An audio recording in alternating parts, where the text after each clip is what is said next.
Halo teman-teman semua, perkenalkan nama saya Erino Aristayuda. Di sini saya akan membahas sedikit tentang historis perjalanan pasal 18 Undang-Undang sejak merdeka hingga saat ini.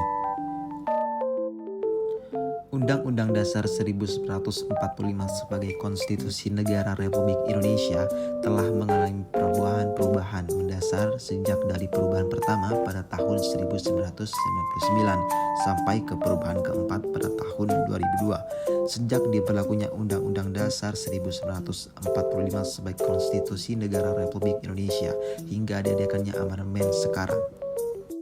Dan perlu digarisbawahi teman-teman sekalian, tiap-tiap periode pemerintah daerah memiliki bentuk dan susunan yang berbeda-beda berdasarkan aturan umum yang ditetapkan melalui undang-undang.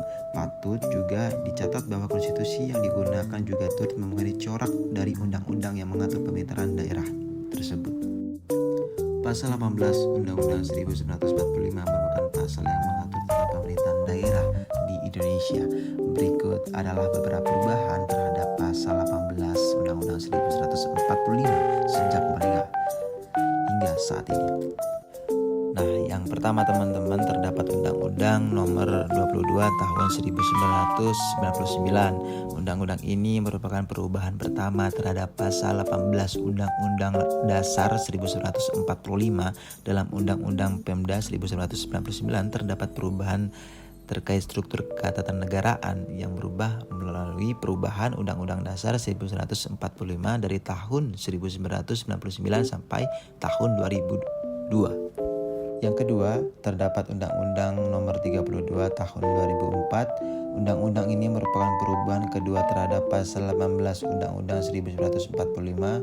Dalam Undang-Undang Pemda 2004 terhadap perubahan terhadap materi muatan dalam Undang-Undang Pemerintahan Daerah yang sering mengalami perubahan.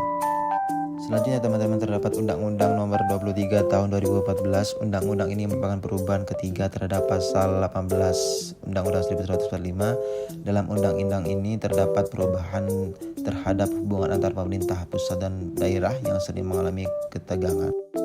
Perjalanan pasal 18 Undang-Undang Dasar 1945 mencerminkan evolusi sistem pemerintahan daerah di Indonesia dari sentralisasi yang kuat menuju otonomi yang lebih besar bagi daerah. Pendapat saya menilai bahwa paradigma pemerintahan daerah dalam pasal 18 Undang-Undang 1945 harus berorientasi pada pengembangan sosial daerah dan peningkatan kesejahteraan masyarakat. Akhir kata sekian, terima kasih. Wassalamualaikum warahmatullahi wabarakatuh.